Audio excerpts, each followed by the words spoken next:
What's going on, guys? Brent with West Coast Bassin. I'm gonna come back at you guys and talk to you a little bit about the Ned rig. Just recently started throwing it. It was a little earlier, probably in the fall. When we first moved back, it was October-ish. Really hadn't thrown much of it. I had the stuff in the boat, and I never really gave it a chance. I like shaky heads. I like the drop shot. Usually I try to just stick with those two, but I got turned on to the Ned rig. I gave it a shot when I was on Bullard's Bar one day and had great success. It was easy to throw, easy. I mean, it's a do-nothing, end-all, be-all finesse bait for me. For some of you, it may not be, but it does catch fish. And it may not catch the biggest fish. It may catch the biggest fish. I haven't proven that yet.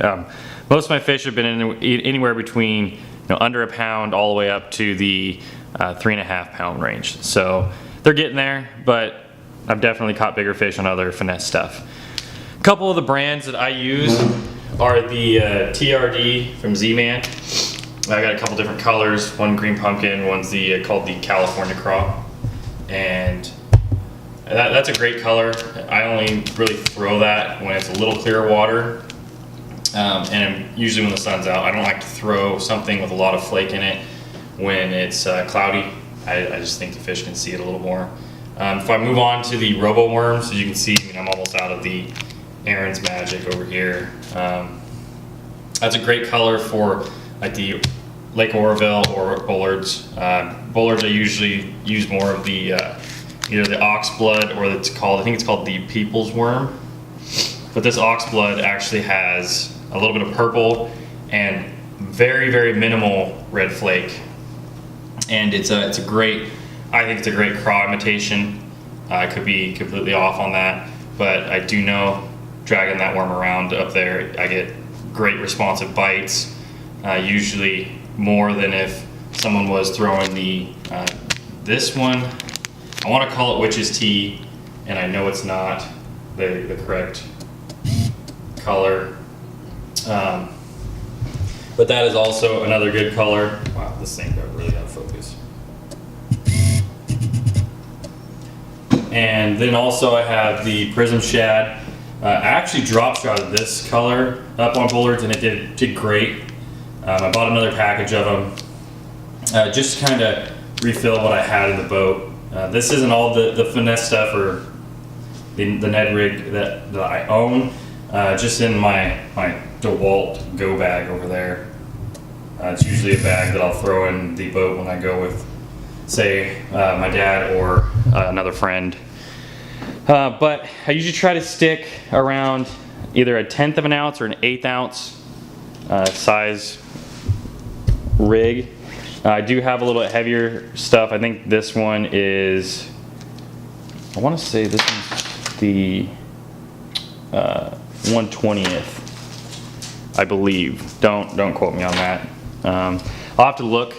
But there is, if you do like having, I want to say, better luck with, like if you get snagged quite a bit, or if you're fishing areas like Oroville or Bullard's, they tend to get caught up in the rocks and the trees and just little snags here and there. If you get something like these ones, I actually were able to find, I don't know if I can get this thing to focus on them. But anyway, I was able to find this specific brand, and I believe it was made out of Paradise at the time. If they're still in business, they were at the tackle shop up there, and they have a thinner wire. I have found that some of these, like this Z-Man style one, has a little bit larger. Man, why won't this thing just focus for me? There we go. It has a little larger style hook, and the thicker shank, I believe it gets, when you get caught up in there, it's just because I've lost quite a few of them lately. Ever since I ran out of this other brand in the weight that I like. When you get caught up in a rock or in your snag, it snaps off the whole line, instead of where it might just bend out a little bit and slide right out. I was able to get quite a few of my baits back by just having it just slightly bend out, and then I bent it back. And of course you're gonna it's gonna weaken the shank, and you're gonna have some problems later on down the road. But I was still able to hook fish and get them to the boat if I got snagged up a couple times. I did have one break off, the hook shank, not a fish. When I went to bend it out, it broke the shank finally. So there is that issue. Other than that, those thinner shanked hooks, they're what I would prefer to use. It's just personal preference. You have to kind of fish it to find out what you like better. But other than that, I use the rod I'm using now it's a 7'2" medium light. It's a Phoenix M1. I think it's a micro tube, and I have that paired with a Daiwa, and this is just the one of them. This is actually Paige's reel. Mine is the same one. It's the Daiwa. Let's see if I can do this.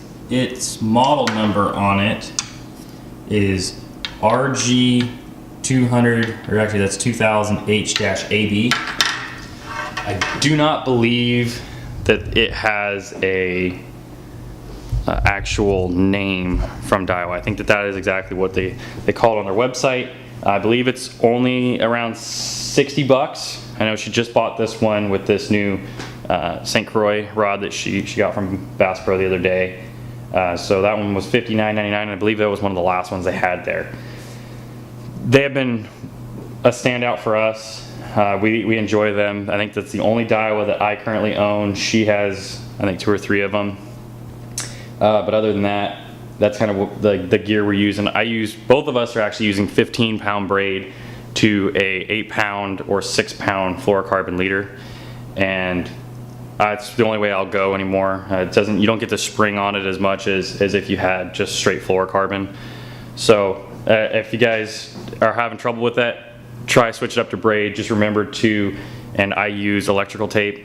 I'll wrap electrical tape around the spool before I put line on it, and then I will tie the line to it. That way the braid has a little bit of a bite, so that you can just spool it, and you won't have the issue that we actually ran into before I started putting the electrical tape on, where it actually just free spooled itself and it acted as if the reel was broken. So hopefully this helps you guys. If you like the video, give it a thumbs up, subscribe. We appreciate it. We'll talk to you guys soon.